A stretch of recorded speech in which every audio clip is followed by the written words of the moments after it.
I transitioned gender, and at some point, it was not that long ago, but it's 4 years ago. Um, I transitioned gender, and then I decided I was going to retire and talk only about identity and gender. And so that's what I do. I look at the human experience, which includes a ton of identity and obviously our expression of gender, um, through the lens of the scientific method. It's the way I see it.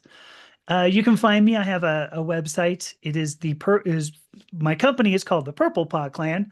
I don't know if you're going to be able to see the poster behind me, but it is purplepawclan.com. And you'll find everything about me that you ever wanted to know. So take us from the Genesis day one. You decided that you want to make a shift in your life, Mm. and this shift is a shift that many people go through, but maybe some people don't necessarily relate because they don't go through it. So when you transitioned, what was your thought process before you did it, and when you realized you reached the day where today is the day? Mm. Oh my gosh. The today's the day bit is where it was the hardest. Um, because let me actually go back. Most gender diverse people experience, so let me actually take another step back. In my opinion, gender is something that every single person has to deal with, both identity and gender. We both develop both identity and gender. Gender is an offshoot of it. And we don't, it's not something that we necessarily come into this life knowing. It's something we have to learn about and develop. So, and I have a whole series of articles and live streams and whatever around that.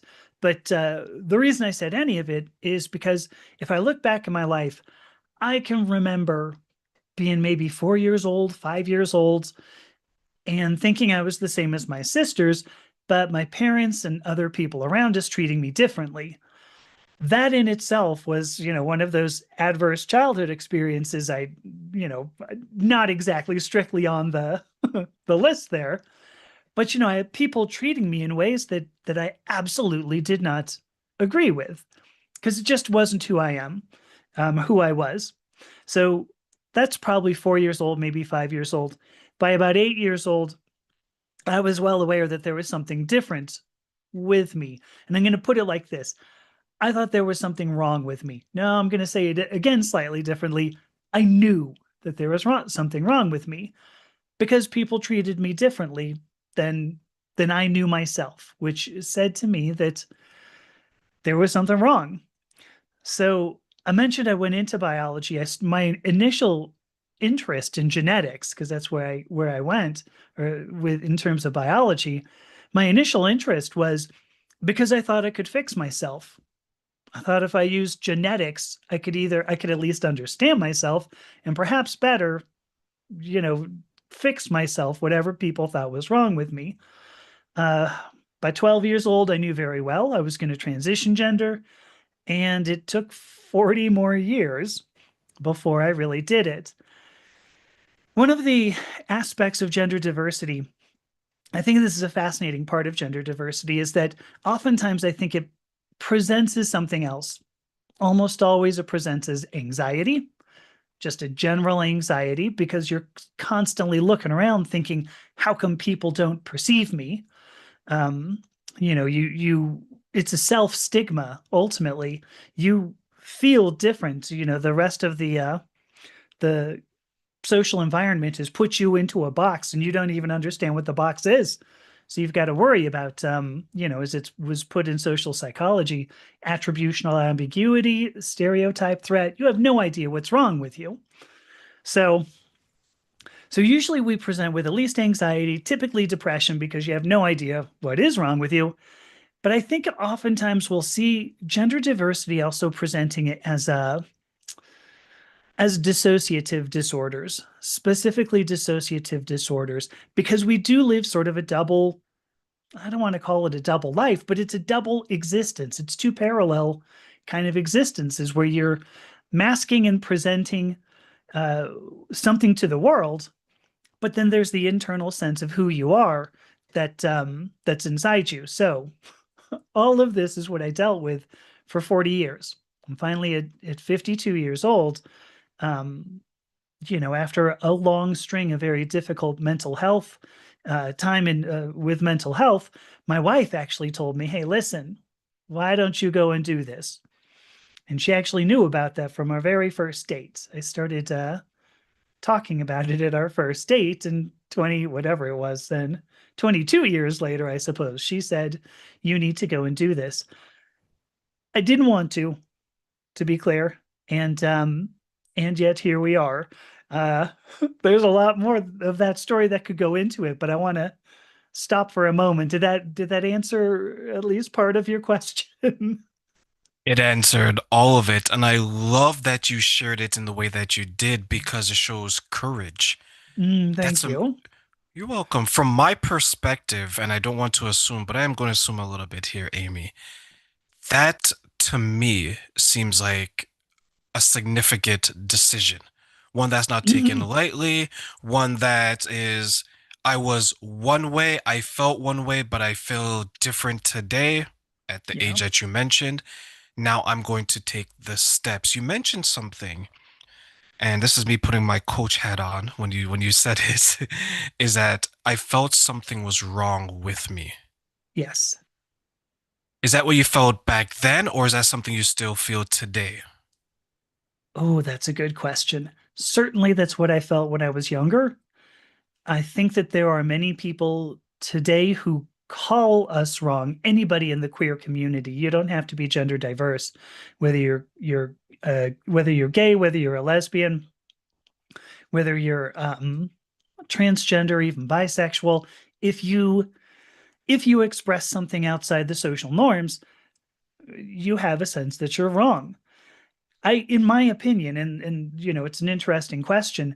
In my opinion, what people in the queer community face is a constant trauma, or sorry, a chronic trauma. There are obviously acute bouts of trauma that we go through. If somebody, if you have a parent who rejects you, which is common, if you have friends who find out about you and then reject you, which is common. I had that occur to me several times. Those are acute bouts of trauma, but what I think is even worse is that on a daily basis, you get people who will tell you you're just in general wrong. The social environment has very strict norms on how we should present ourselves, how we should express ourselves. And so, in the queer community, it's a constant chronic trauma, low grade chronic trauma. So to answer your question more directly, I had a sense of something being wrong with me in, you know, my early childhood.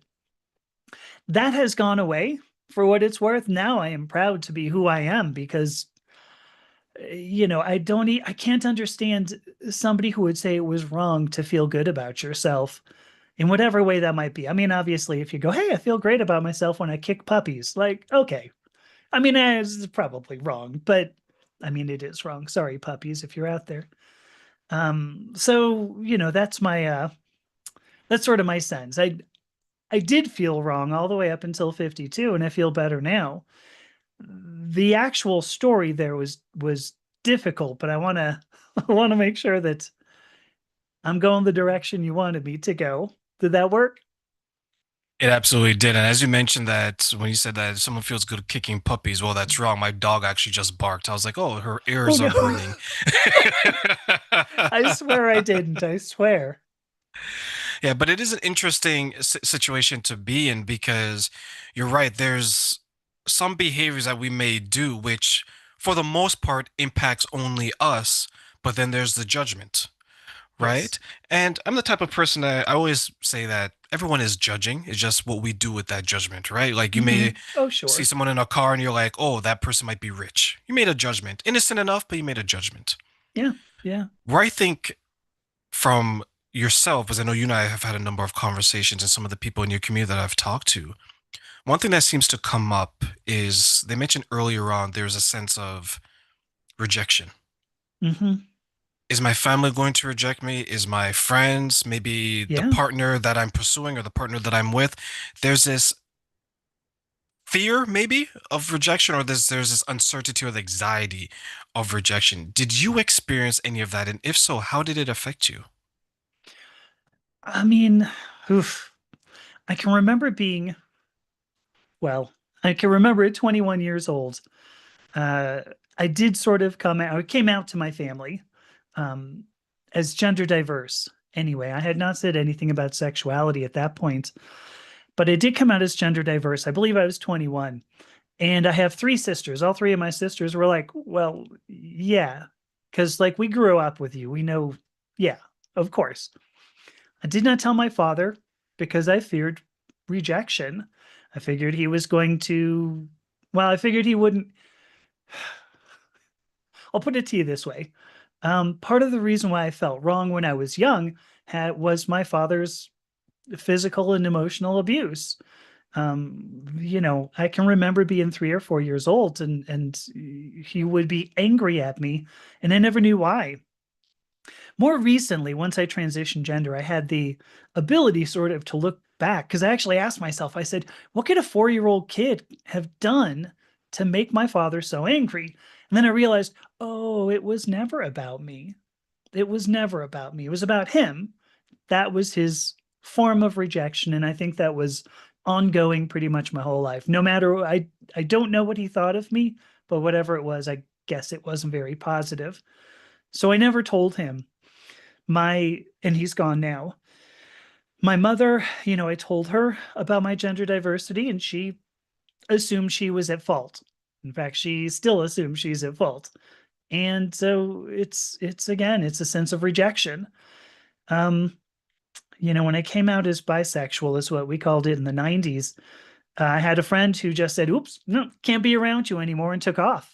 And it was about a month later, he came back and he said, I miss you. So I guess I'll just have to let it go. Do me a favor, though, and don't hit on me, which is always hilarious. I mean, come on. I call this the presumptuousness of the heterosexual, right? That every gay person out there is like, oh my gosh, I'm gonna hit on you without you wanting it, without your consent. So there was rejection there. I did have a friend when I came out as transgender and started gender transition. I had a friend more recently who said, yep, can't do this, and just took off. So it's not even a fear. I mean, it's a reality. There are some people who simply this does not exist in their world. Sexual diversity, sexuality diversity, gender diversity, it just doesn't exist in their world. And one of my goals, and I'm doing this, this is on my, what do they call those things? Bucket list. Hmm. Something on my bucket list is I want to research and find out because of this. I believe, from a heterosexual perspective, since you mentioned that your friend was like, oh my God, don't hit on me, Yeah. that men in general, there's two reasons why they care about what a woman does in general, right? It's either Yeah. because you're trying to get into her bedroom or you try to protect her bedroom. So think of like your um if I was, like a wife or a girlfriend, right? You're inside her Uh-huh. bedroom, you probably do intimate things, so and you protect it. If you have a daughter now, you're protective of that bedroom, make sure that you don't have whomever entering it. Yeah. When it comes to those who are bisexual or gay, when they care, now the question is it because they want to get in their bedroom? I don't know. Right? There's I have a I mean, I have a thought because while I did experience some rejection from a heterosexual man, I went to a party. This is a weird thing. I went to a party. There were two gay men. This is when I was in graduate school, so mid 90s. And one of them came up and said, you're gay, I guess, right? And I go, no, no, I mean, I'm bisexual. I can probably lean more toward women, I guess. And he called his friend over, and they're both like, what is wrong with you? Why can't you make a decision? Like, this is weird. How could you like both? You're supposed to like one or the other. And I guess where I'm going to go with this is that what I felt was a strange fundamentalism. I think that's the word I want to use. There was a weird fundamentalism in our ideas of sexuality, and it wasn't just on the heterosexual side. It's on the homosexual side as well. Sorry, I finished. I just coughed. No, no, no, that's perfectly fine. You got me thinking. That's why I paused. I was like, okay, Mm, So there's an assumption that there's some confusion. Yeah. Yeah. And then the assumption is, I think, now I'm playing devil's advocate. I don't think this guy, so please don't come and do anything to me. Hmm. If I'm this person in your story, I'm assuming that you're confused. And because I'm assuming Yeah. that you're confused, I'm going to try to help you get less confused. I suppose. I I don't And know. then, yeah, but how does that benefit me? Right? Like when I think about that, I go to the gym because I get fit. There's a benefit, right? Like me, Yeah. and I guess that because I'm looking at some of the former friends that I had, and it bothered them, and because it bothered them, it would bother me. So it created a divide. Right. Because I struggle enough to master and maintain my own bedroom. I can't do the same for everyone else's. Right? Fair, right? And I Right. think, Yes. right? And you could ask past lovers a bit, oh my God, Terrain, you need to focus. Right? So when you share that now, I sometimes look at it and I think, okay, there's things that we do like, there's things that we don't like, and there's things that we navigate in a gray area, meaning that I don't want to maybe hear about it, I don't maybe want to see it, but I don't Sure. have any ill will towards it. Right. Right. When it comes to heterosexuality, homosexuality, you mentioned bisexual, like you mentioned these other Sure. different types of interests. I wonder then if you're going out into the world and I get your input, and it feels that there's always that judgment.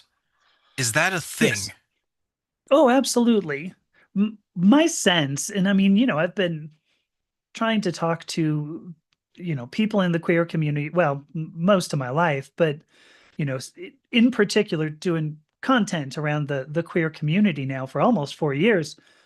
And one of the things that I think is pretty consistent with every person, and it's interesting, even in like the queer community, people people want to have boxes. I think I'm just going to leave it at that. They want to be able to categorize somebody because I don't we don't like ambiguity.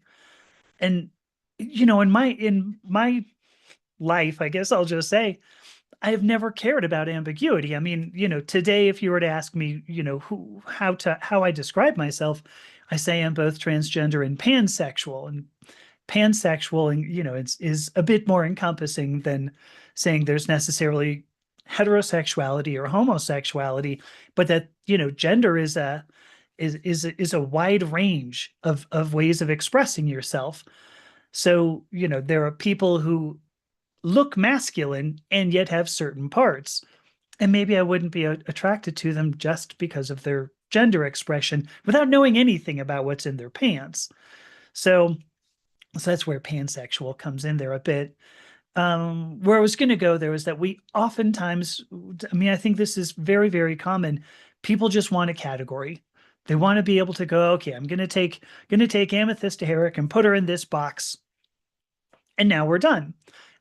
What does that serve? I have no idea. Um, I think about the entire human experience. Anytime I've met somebody, I mean, it was crazy. I met somebody in the queer community once, and this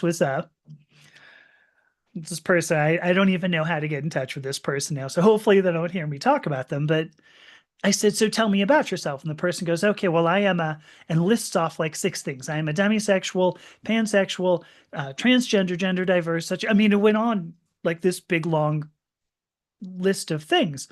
And I got to the end of it and I went, okay, so can you tell me about yourself? Those are labels, but please tell me about yourself. Those labels are not you. You are not a set of categories. The set of categories is not you. You are a much bigger, complicated system than this set of labels. So anyway, I think that's when you see people who have that confusion, what does it serve them? I think all it serves them is their ability to put you in a box. And that is a form of judgment, as you've said, um, because these categories have moral, ethical consequences to some people.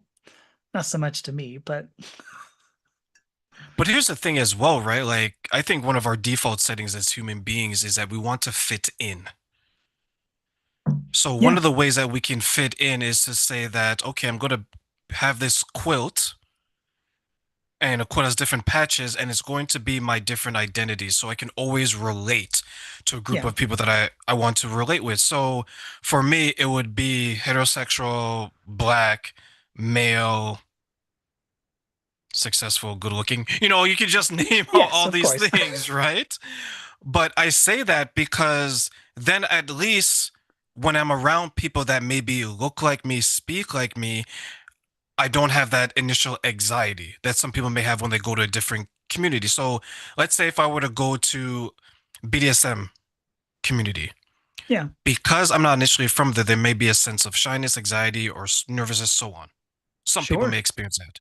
Yeah, Now, this person that you spoke about, when they say that they're pansexual, they're letting people know that I associate with this community. When they say that they're queer, same thing when they say that they're transgendered, maybe same thing when they say right, that they're male, female, so on and so forth. But you're right, we're not a sum of these parts because these parts, like, what do they really mean to the person, right. right?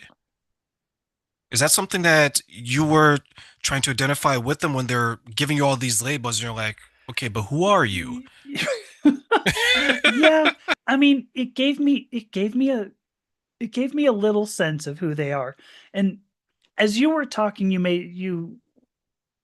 I'm had a thought, sort of a flash, because before I th- so there are two parts to gender transition. One is being transgender, which is to say that you do not your understanding of gender expression, or your desires for gender expression, I'll sum it up as as poorly as that, do not match social norms. That's one half of it. The other half is transitioning gender. And I mean, when I was in junior high, or if I was in high school, I mean, I looked at some boys at the time. I went, "Oh, cute, sure." The point is, I've been transgender and pansexual all my life. Whether or not I adopted those labels, I think was irrelevant.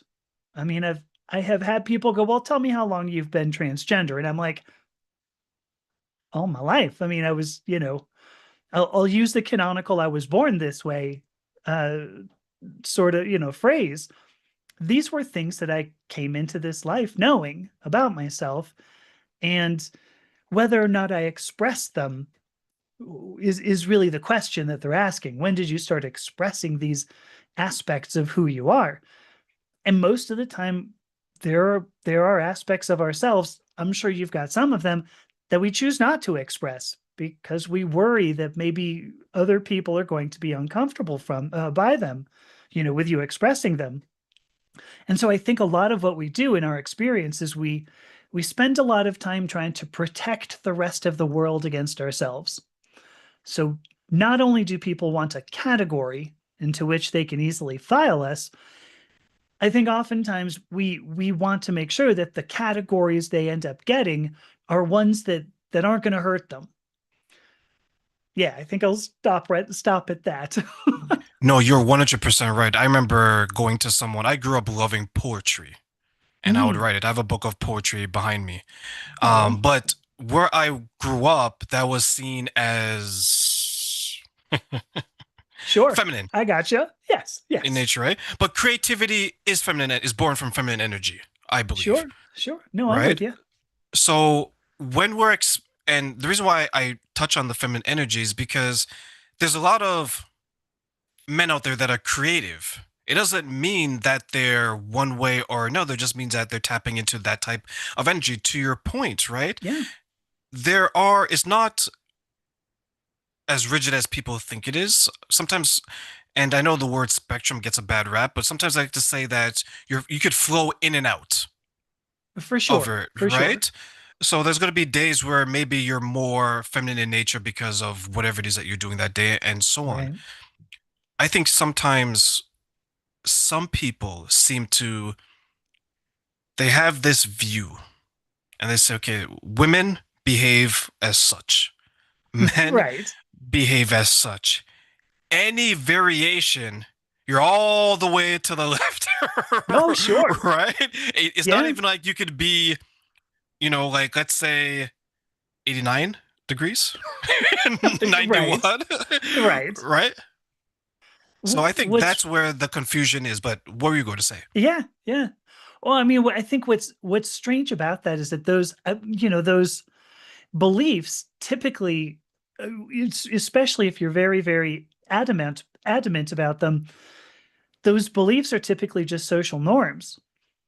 Like you're not most people aren't sitting down and going, "Let me see. Is it okay for a man to write poetry? I got to consider this." And like, writing in their journal or something, would I be able to do it? What if I met somebody who does? Nobody's doing that. I don't think we think about it. I think when you see these very visceral reactions where people go, listen, you're one or the other. And at this point, unfortunately, you're the other, and it's bugging me. I don't think it's because they've thought about it. I think it's because they've accepted by default a social norm that may or may not even serve them. Where was I going to go with that? I think all I was going to say, because I know I had a deeper point that has now escaped me. The idea was just to say that, oh, I do know what it was. Finally, I think we have the tendency, you get into a social environment, right? Wherever you grew up, if you end up moving, you you have a set of social norms that you end up learning, but then we have a tendency to think that they're laws and not something that can change. You would mention gender fluidity, I think was the word that I would use there. Because yeah, spectrum is only one axis. When you have three colors, it's a gamut. I don't know why we would use, spectrum, but the wherever you grow up, you start to learn these social norms. You accept these social norms, perhaps. But the thing is that those social norms are not laws. They're not based on any natural some natural component of being human. Many of these are social norms that uh, one social environment said we're interested in this and we were done. Because I mean, you can look at gender presentation, various methods of gender expression, and see how like they've changed. Because I mean, let me ask you a question. I'll just ask the question. Because like if I said, with whom would you associate? With what gender, let's say? Would you associate, long flowing hair, lavish makeup, and high heels? I I paused to answer that because I had half of that description. So no. Well, maybe, maybe, maybe, and yeah, and I'll tell you why I say maybe because the first half of your description I did have. I had everything but the Yeah, heels. right. Well, and that's sort of, I mean, and if you go, here's the thing, if you look at, because most people will go, oh, well, obviously that's a woman. But that was the peak of masculinity pre-revolution France. Big, huge hair meant that, you looked imposing. The lavish makeup would make you look again more imposing. Tall heels, right? Now you're looking down on somebody with your big lion's mane and your lavish makeup. I mean, it was a way of appearing more masculine. And so it's fascinating now. If you throw this out at somebody, you I have seen people kind of go, well, like they've got it. They go, well, how did I come up with my idea of this then? And oftentimes we don't think about it enough to throw it out, to go, oh gosh, maybe this is not a law. Maybe men could have long hair. Maybe, women don't have to wear heels or something. So it's an interesting human dynamic. These are not laws. In fact, we've seen some that have 100% flipped around. In fact, actually pink used to be a boy's color, right? So the word girl used to apply both to boys and girls as we would think of them today. If you look back in I don't know how far back, but in England, I think it's a more modern English, but in any event, that word used to refer to any child, much like calf refers to um, boy or girl cows, bovines, male or female, I guess I'll give. But I don't like that because that's why they're called calves. male or female leads into whether or not you are capable of reproduction, which we are willing to talk about with bovines and equines, but we do not with humans. From birth we go, oh, we got to set your identity for the rest of your life. So there you go. And you mentioned like history, like even if I were to go back, let's say like the Victorian era or around that time, like the Yeah, outfits would be considered very feminine by today's standards right. for the men, right? Because men, for lack of a better word, they're wearing stockings, Oh right? yeah, for sure. Let's Hose, call it yeah. is.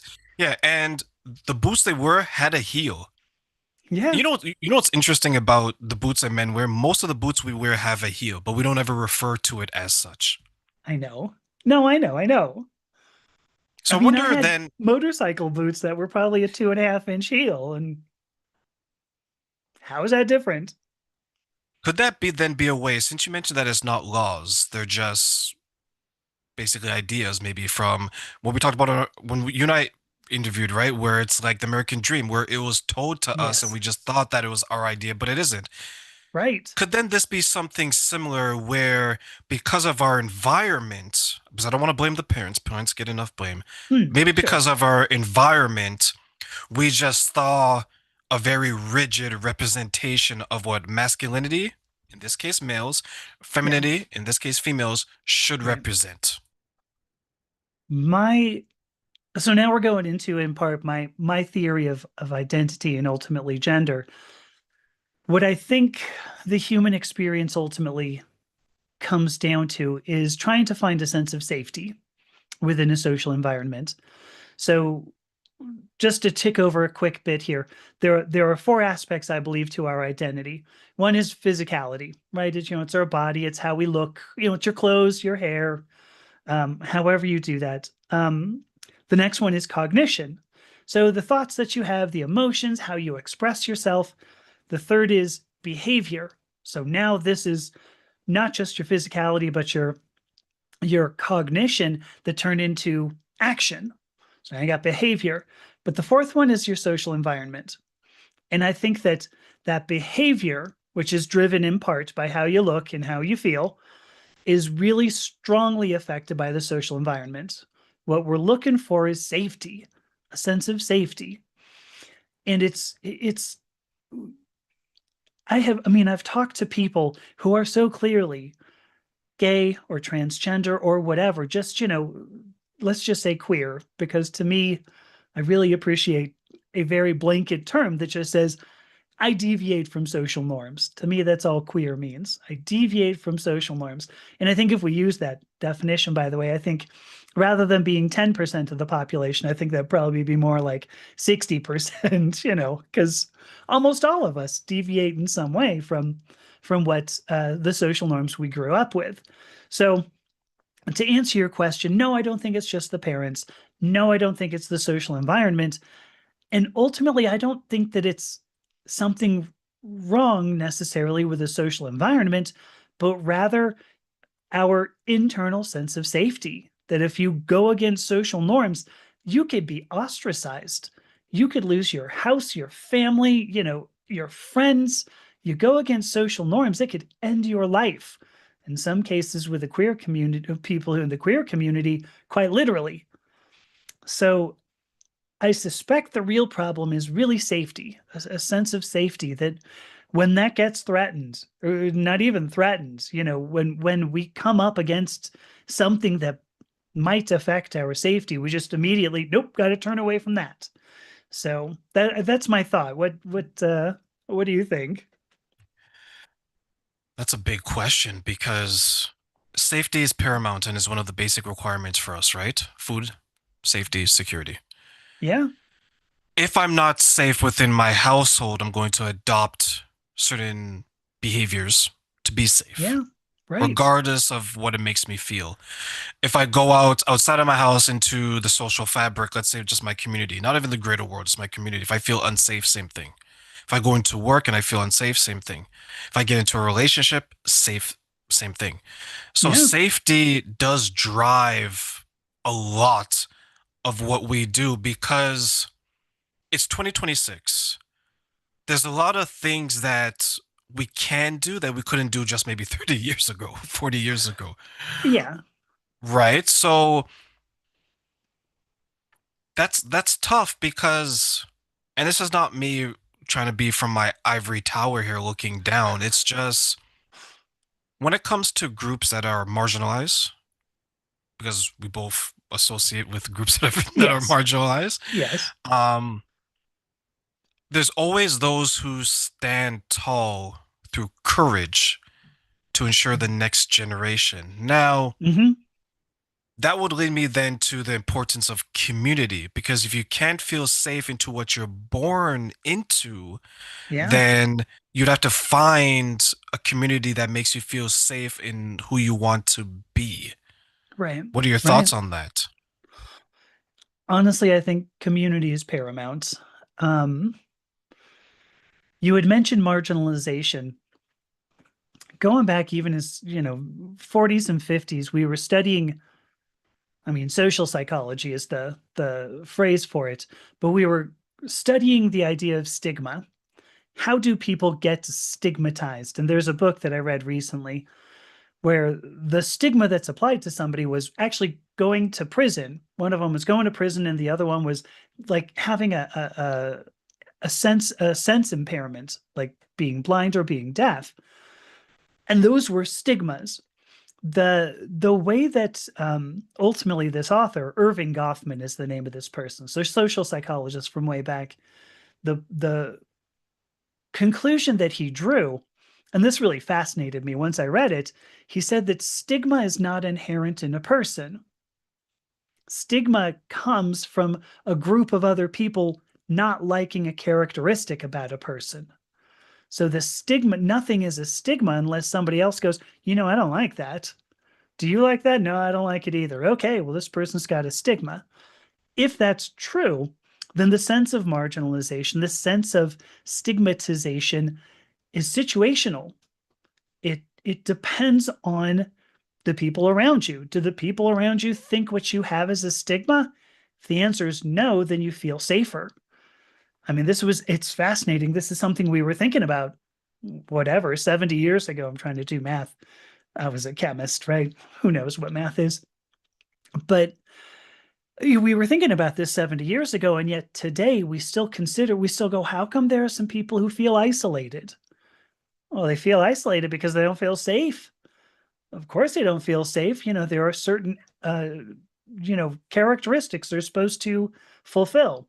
And I'm actually thinking, because the manosphere, right? That's come up a lot recently. Are there people, there are people who end up isolated trying to be as masculine as they could. And you can go, oh, well, that's toxic masculinity. And it's like, yeah, I mean, I suppose the point is that they're going against some established social norms. One of those established social norms, it was the American dream, right? You're going to get married, 2.4 kids, white picket fence, all the all the things.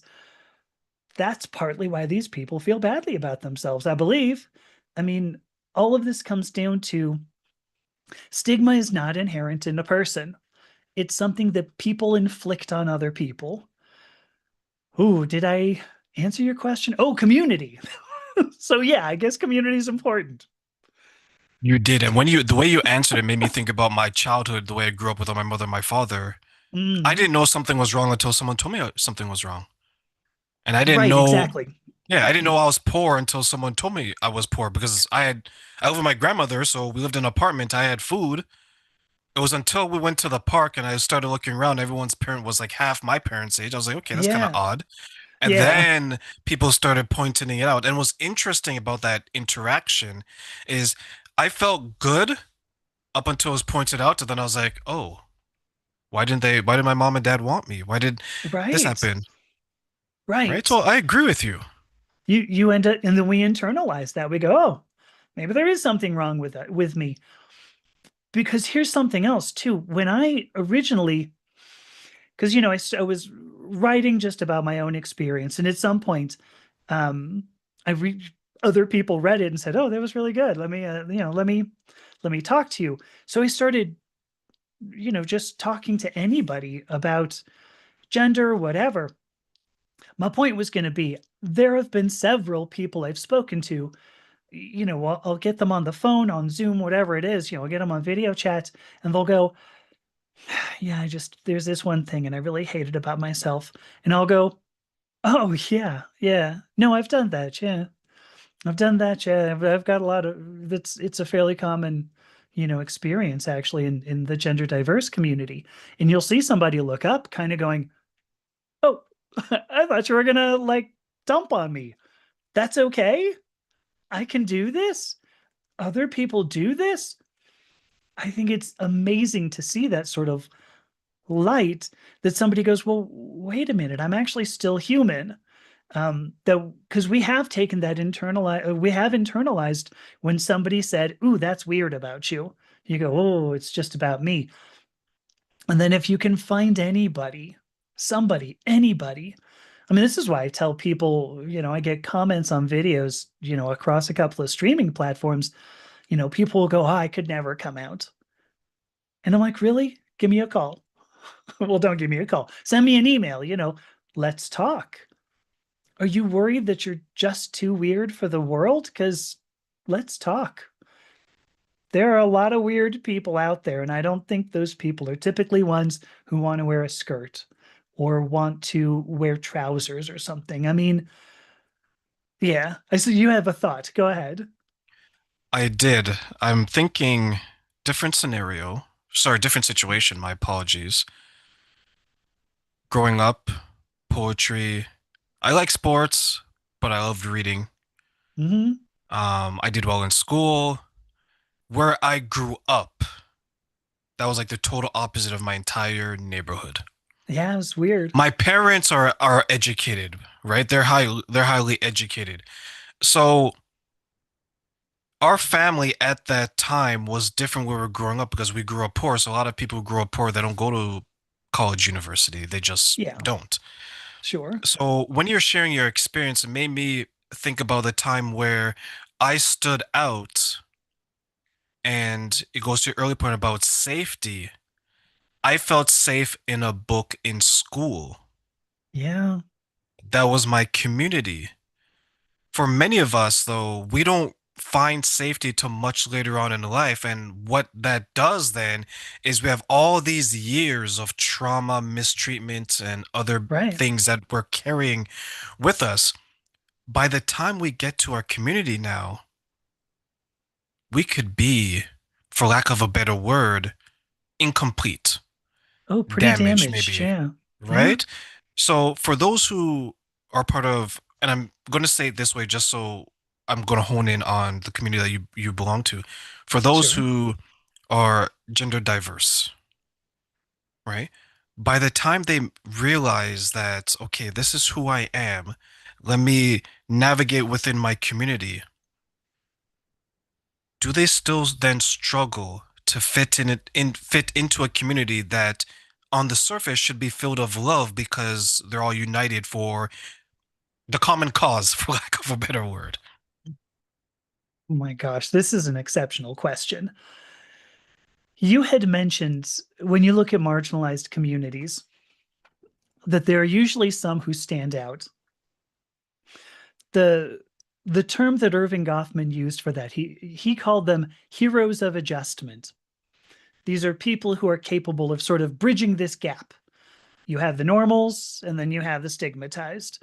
These heroes of adjustment are in some way able to bridge this gap, maybe even just, they have the confidence, who knows what it is, but they're able to overcome the stigma enough that maybe they can act as like an ambassador, a liaison. They can explain the experience. Here's what it's like. I can't hear you. That's what? See, there we go. That was it. That was a terrible joke. I hope you hope you can edit that. The point just being that these heroes of adjustment, you get some people who feel that who can bridge the gap. I think that's something that I can do. I can talk to normals and if they go, "Wow, those are some weird people, those gender diverse people," I can have a conversation and go, "Well, here's what it's all about." And I've had people go, "Oh yeah, that sorry, I guess that makes a lot of sense." Your particular question was about, is there I mean, I almost want to say stratification within the community. And the quick answer is yes. There always ends up with some sort of stratification. Um, to a certain extent, what I will say is that, there's the cliche hurt people, right? And I think that especially in the gender diverse community, we don't want to trust anybody. It's too difficult at this point now to trust somebody. And so when somebody goes, "Oh, I understand you," oftentimes I think you'll see somebody who goes, "Man, I don't think you still, I still don't think you do." They don't want to be, then there are people who don't want to be part of the community. There are people who don't feel they belong. There's one of the very first books I read when after my wife said, "Oh, I think you should probably look at your gender," was a book by the author is named Mia Violet. I've actually reached out to Mia several times and said, "Hey, I'd love to talk to you," and she has never we've never actually done it. She said, "Oh yeah, let go on your podcast." We've never connected, but she has a book called "Am I Trans Enough?" And so many people, so many in the gender diverse community go through this. They go, "Yeah, sure, I like girly things, or I like, tomboy things, masculine things, whatever. I like everything across the gamut, but am I enough? Am I girly enough? Am I masculine enough? Am I non-binary enough?" And there are a lot of people who want to gatekeep that. They want to go, "No, you aren't. This is get out of my community," kind of thing. Some people tie it to medical procedures. Some people tie it to, you know, are you out? Which I think is also unfair. Um, so yeah, there is a ton of, backbiting and I think it's the level of discrimination is almost the same, possibly worse, because we've learned to hate ourselves, and so we choose to hate others. I think I'll put a period there. So from what I'm hearing is someone decides to make this adjustment in their life and they believe that they have a community that's going to be 100% supportive because you walk like me, you talk like me, you move like me, and in a lot of ways, maybe even love like me. Sure. But then there's some people, this is not always not the majority, but there's some people that are basically testing that identity. So, and I laugh because it's like I left an identity because I was being tested of it. Now I've accepted this new identity, now being tested for my new identity. Right. Where do those people go then? Well, hopefully, what they do is they end up realizing that the social norms, even within the gender diverse community, are not laws. That's just another social environment with its own set of norms. If, the normals, the cis het normative people have their set of social norms, and those are not laws, why would my gender diverse social norms be laws either? Where do they go? Oftentimes, you end up with people. I mean, there is a tremendous amount of self harm in the gender diverse community. There was a statistic that I read. I think it comes from a 2022 study done by UCLA or at UCLA. I'm trying to remember the name of it's like the Brown Institute, maybe was it at UCLA? I think I'm getting that wrong. But the statistic that they found was 82% of gender diverse people either have suicidal ideations or actually attempt. I mean, I'm one of them. I don't actually know a gender diverse person who has not gone through it. 82, I think, is a little low for what it's worth. Um, I know that didn't really answer your question. Where do these people go? Hopefully, what they do is they learn that social norms are only social norms. It is high. I remember reading that. I think and this sounds so wrong. I think in order of it, I think it's gender diverse, is it women? And then it's heterosexual men. I think heterosexual women were on the lower end of Mm, that. But yeah, you're right. It is quite high. And just for those people who know that you can have suicidal thoughts. Many people do. sure. Many don't act out on it, but the concern is that they're having it. Right. And I always try to raise awareness, and some of the ways that people can be aware of this, for those who may or may not know, is that change in routine, change in Right. hygiene. They're more withdrawn. So, you know, if you have a friend of someone that you haven't seen them for a couple of days and you notice that they're looking unkempt and their hygiene is off, you may want to have a conversation. Hey, I'm just thinking about you. Yeah. Do you want to go out? Because those are some of the signs. But in regards to finding the community, that's difficult because it reminds me of an analogy that you have a child giving up B, you have a child leaving home because it's unsafe to go into a foster home only to be rejected. Yeah. Right. I mean, I think that's sort of the human experience, right? We're always concerned about rejection. Not that that makes it okay. Don't misunderstand me. But we always have that danger. I mean, when it comes down to it, we always have the danger that somebody's going, because I mean, I've got a remarkably supportive family. My wife and I are still together. My son and I didn't really have a relationship until I transitioned gender, so we're, much better together. Um, I mean, my son came in, was going to the library and says, "Hey, I'm gonna go to the library." Came in and gave me a hug, like leaning on my head. I mean, it was 4 years ago, it would have been not even close because we just had no relationship. Um, what I was gonna do, I mean, I did want to say that about my kid because my kid's awesome. I love you, kid. Point being that I have a phenomenally supportive environment. Very, very important. Very, very supportive.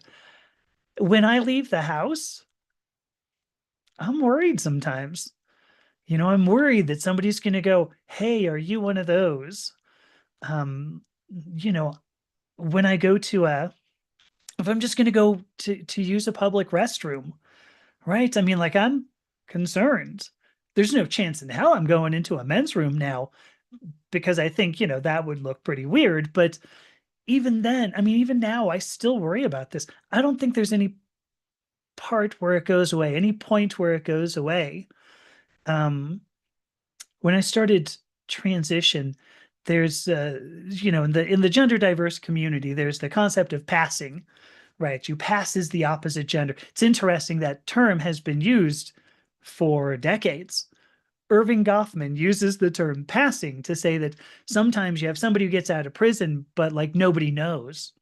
So technically, this is somebody passing as a normal, right? So he's not one of those ex-cons, but but a passing normal. So it's been in use for a long time. But so we worry about passing. And then there's that another like highly elusive concept that comes out. We go, "Oh, someday I'm going to reach the point where I just live." I have no idea what that point is, to be honest. Like, I don't know what just live means because I don't know that you ever reach it. I think there is so much, and hopefully coming generations will not experience this, but I had 52 years worth of I am wrong for feeling these things. It's been about 4 years that I've been able to express myself the way I am, but I don't think I'm ever going to reach a point where I go, "Oh yeah, I mean this is just who I am and it's okay." I'm always going to be concerned that somebody uh, is afraid of me, is concerned about me in some way. In part, I mean, speaking of trauma, because I think you and I talked about this earlier, there are some women who are entirely afraid of men. Now, I recognize I do not present as a man. I do not have the parts that men have. So if you were going to ask that question, there you go. I answered it for you, but I don't have that part, and yet I was born with obviously an XY karyotype. I was born assigned male at birth, and I've always been very highly sensitive that there's going to be a woman who looks at me and goes, "I'm nervous around you." I mean, I had somebody tell me, it was a comment on a video, not in person, because I don't know that anybody would say this to my face, but I had somebody tell me XY karyotype means that you're just a bad person. All men are men forever, and man is defined by XY karyotype, and those are the people who abuse women. So you're still a bad person. I mean, I actually made a video right after I got surgery because I was very open about this. I went to Thailand to get the surgery. So I did like a whole series of videos. And once it was over, I'm back in a hotel because we stayed in Thailand for a month. So I'm still making content. And one of those pieces of content, I said, I am so glad I got this surgery because now no woman can fear that I will use that part against her. And I brought this up to somebody and they were like, that's a really weird reason to be happy about that. You're happy that other people can't sense you as a danger now. And I go, well, yeah, this is the society we live in. There are people who will tell me I'm dangerous no matter what. So I went off on a huge tangent. What did you ask me to write? You know, when you mentioned that, it brought me back to, oh, I forget the trend. There was a trend, I think it originated out east, Okay. where don't have sex with men, don't get impregnated by men, and no males are being born, so they would abort male babies Oh, wow. specifically. Okay. Okay. I forget the name of it. I can probably Google it, and those watching, you probably Google it yourself. The reason why I share that is because when you mentioned that, okay, because you have an XY, you're inherently bad. Unfortunately, one of the beautiful things about the self-awareness of mental health and people expressing it is that people are projecting it. Yeah. So they'll say that I was hurt by someone that looks like me, terrain. Therefore, those who look like you are going to hurt me.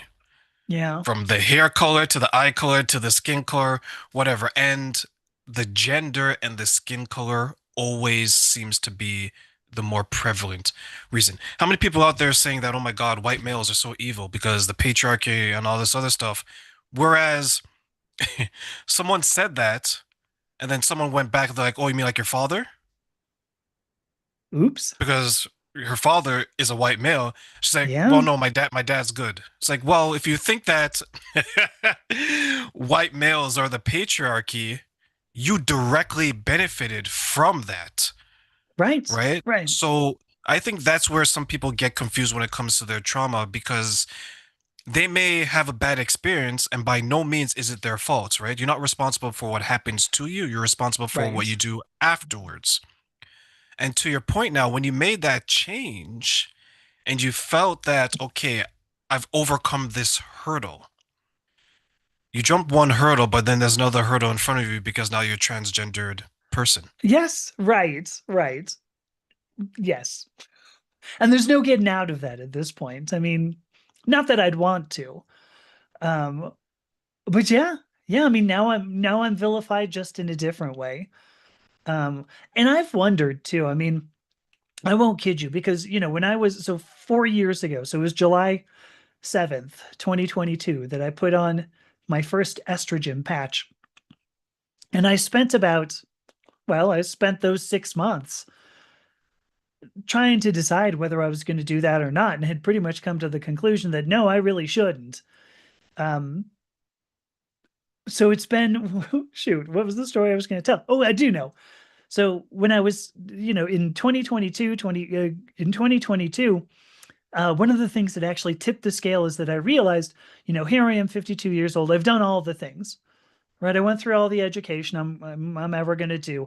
I had a whole career, 25-year career in science, technology, academia, um, management. Like I did all the things. I've got a house, the cars, whatever. We have a kid, and I was miserable. Like I'd done everything that I was supposed to do, and I was miserable. I was, and I would put it like this. This is the way I've said it. I think I wrote it originally in an article, but I was a 52-year-old man, not hoping to die, not waiting to die, but hoping to die because the life was awful, awful. Life was terrible. I'm now 56. I mean, like a year later, let's say in 2023, a year later, a year of estradiol therapy, a year of changing name and all the other social markers, changing my wardrobe and everything. A year later, July 7th, 2023, I was a 53-year-old woman, vibrant and happy, who was just desperate to live. And I guess, what I'm going to say here is that, I mean, there are some people who will go, "Oh, you're obviously the bad person. You should have stayed the way you were, in which case you would have sentenced me to death." That's what it would have been. I wasn't going to make it to a ripe old age of whatever. And I think my wife knew that. And I think that's why she said, "I think it's time for us to look a little more closely at this." Because for most of us, we don't transition because we want to. We transition because we have to. Life will just not continue if we don't. It ends up not being much of a choice. The choice is just, how quickly do you want to stop hurting? So, When you share that now, and you mentioned you didn't think you were going to make it, and you mentioned happiness, what did you think were going to be some of the ways that you're going to find this happiness that you're searching for? I wish I could tell you. I mean, that's the worst part about gender transition, is that it's a huge unknown. I mean, just like the rest of your life now, right? I mean, you probably have plans, but presumably, you've made plans, but you have no idea what's going to happen for the rest of your life. When I'm going to try to present as a woman, really what I had to do is just go, I'm gonna try something, and I'm gonna hope for the best. And I'm gonna hope that something works out. I mean, I think things did. But it's one of the, people I've spoken to, and one of the main reasons why they will not transition gender is because they're worried about the impact they will have on the rest of the people around them, whether that's at work, at home, family, whether they're in a relationship. They're concerned that they're going to hurt people around them, which again, I find fascinating, because we'll spend people in the gender diverse community, people in the queer community, often I will say, are willing to spend our entire lives hurting so that our happiness isn't the pain of other people. We would rather not hurt other people. And it's fascinating to know that there are people out there who go, "Well, I would hurt you knowing who you are." Most of the reason you don't know who I am is because I'm afraid you will hurt. Not hurt me, but you personally will hurt. Um, yeah, it's a horrible aspect, I think, of just the stigmatization. I'm not even going to say queer. I'm not going to say more transgender. I'm going to say just marginalized, stigmatized. That's the horrible part of it. Why do you think they're so concerned with pleasing other people and not pleasing themselves? Because we got taught we were wrong. Social norms say that I'm wrong. I have an XY karyotype, and it makes no difference what I look like now. There are some people who say, "You're not supposed to be wearing that skirt. You're not supposed to be. You're not supposed to have hair like that. Because this is hair dye, right? That's not natural." Yeah, okay. A lot of people ask me. No, nobody asked me. My hair is purple. If you're listening to this, my hair is purple. But we get told we're wrong, and we believe it. We internalize it. And it's really hard to let that go. Very, very hard. Harder than I thought it would be anyway. So, So it still seems that there is a connection to the old self and the old identity because it still has power over some of the decisions that they're making. Is that accurate to say? oh, very much. Yeah. Another aspect, because there are many of us who go, "You know what, I want to pass. And then I never want to think about that old person again." And there's a phrase for that, or a word for it. I guess it's a phrase, because that means that's going stealth. Like the ability that you can move away, you go to a new town, Somebody meets you and they go, "Oh, where are you from?" And you go, "I was born wherever." But they only know you as who you are now. And it's in most of my friends. Oh, that I have now. Most of the friends I have only know me as this, only know me as Amethysta. Only a few people that I still have contact with remember the old person. And actually, for that matter, they don't. But I had a conversation with a friend of mine who looked at me at one point and went, "You know what? I really don't remember the old person." And I went, "Okay, good." So, people would love to be able to go stealth. The problem is, when I thought about it, and I've written about this too, uh, like I wasn't going to change the name on my son's birth certificate. I wasn't going to change the name on the diplomas that I have, or there are certain things that I don't believe are worth changing. I'm not going to go and file for a new marriage certificate. My wife and I might get remarried and get another marriage certificate, and that would be awesome. But I'm not going to go back and file some of these things because that person existed. That person had a whole 52 years worth of struggle and overcoming struggle, um, fighting through those 52 years. And I'm not separate from that person. I mean, I'm using those words, that person, this person, but it is the same person. My identity didn't fundamentally change. What happened is that I started expressing my identity. That's the distinction. And that's where I'm saying, you are transgender and then you transition gender. So I don't know if that answered your question, but that's what I got. No, it did. It did because it gave me the opportunity to understand because I'm someone that I want to come across from to myself as someone that always keeps an open mind to things that maybe that I didn't grow up around or maybe I don't associate necessarily with.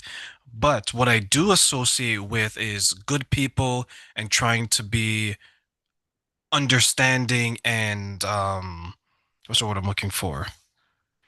And appreciative of someone else's journey because just because I don't go through it doesn't mean that it doesn't deserve respect and doesn't mean that it doesn't deserve love.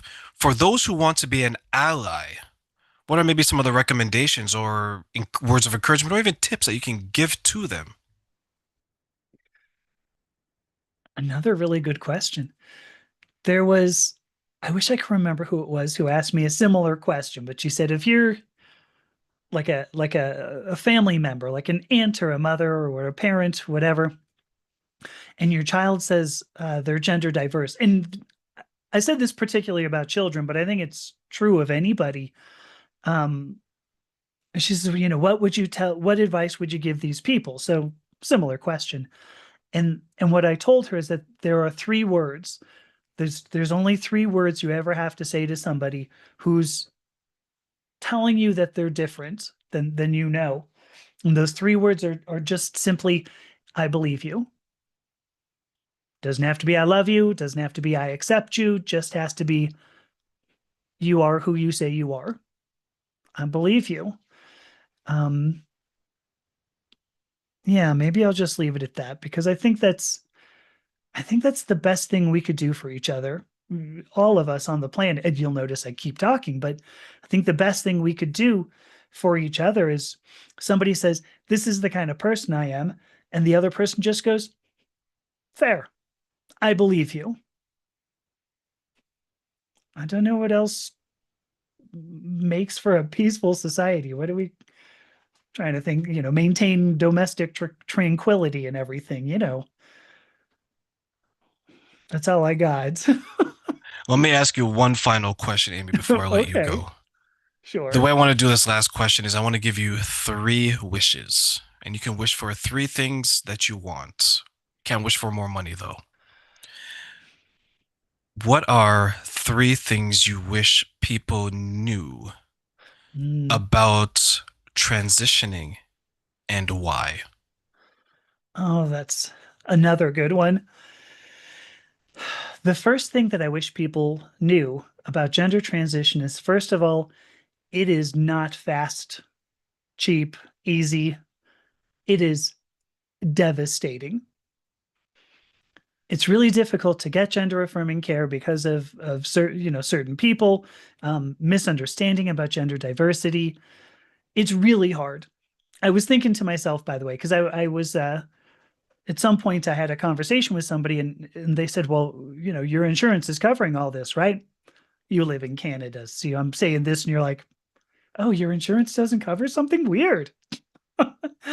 um, so they said, but your insurance is, you're like, I'm paying for this, right? I'm paying for your insurance. And I was like, oh no. I mean, all told, over the course of almost 4 years, I've probably spent on the order of about $50,000 or $60,000. And that's everything. I mean, that's talking to the people, the hormone therapy, so the prescriptions, ultimately gender affirming surgery. So I've probably spent on the order of about 50 grand, let's say 50, 60,000, something like that. My insurance is probably covered about $250. Everything else came out of my pocket. Um, it is not quick and it's not cheap and it's not easy. You have to overcome not just the hate and discrimination from other people, but hate and discrimination inside yourself. So that was one thing, number one. This is not easy, not in the least. The second thing that I would wish that people knew about gender transition is that it is likely to be the number one best decision you ever made in your life because you are affirming yourself. There are going to be people who are going to come after me for that. They're going to go, no, we know that people regret. Yes, some people do regret. That's true. It's true of every medical procedure. Some people regret it. It's fascinating to see in the gender diverse community, you're usually looking at the order of, 1% regret rates, sometimes lower than that, depending upon the study, up to maybe 2% regret rate. If you look at something like open heart surgery, let's say, the regret rate's much higher I forget the exact number, but about 20%. Open heart surgery, 20% of the 1 out of 5 people says, you know what, God, maybe it would have been better if I just died. That's the level of regret. So, so even though there are people who regret it, like this was absolutely the most glorious, affirming, wonderful experience I've had in my entire life. I spent 52 years of, I could give the Wizard of Oz type trope, right? 52 years of black and white. And now I live in a world of Technicolor. It is so the first thing, it's really hard. The second thing, it's really amazing. Um, I think the third thing that I wish people knew about gender transition, I got to think about how I want to formulate this. I think the third thing that I would say is that there is no, I'm trying to figure out how I want to say this. I brought up, a book that I read called Am I Trans Enough? And my opinion is that if you ask yourself that question, you already know the answer. And the answer is yes. You don't have to think to yourself, is what I believe about myself true? You know what's true inside you. You came into this life with a set of knowledge that you know about yourself. You don't know why you know it, but you do. And so, and I mean, I use my canonical example on that is, think of your favorite vegetable. Could I tell you, like Terrain, if I asked you that and you said, oh, it's broccoli, could I tell you? No, no, sorry, it's asparagus. Scientifically speaking, it's asparagus. No, you know that about yourself. So we do know these things. And so that third thing, so gender transition is very difficult. Gender transition is very hard. And then the third one is trust yourself. If you need to transition gender, you should be able to trust yourself. Our self-doubt comes because of other people. There.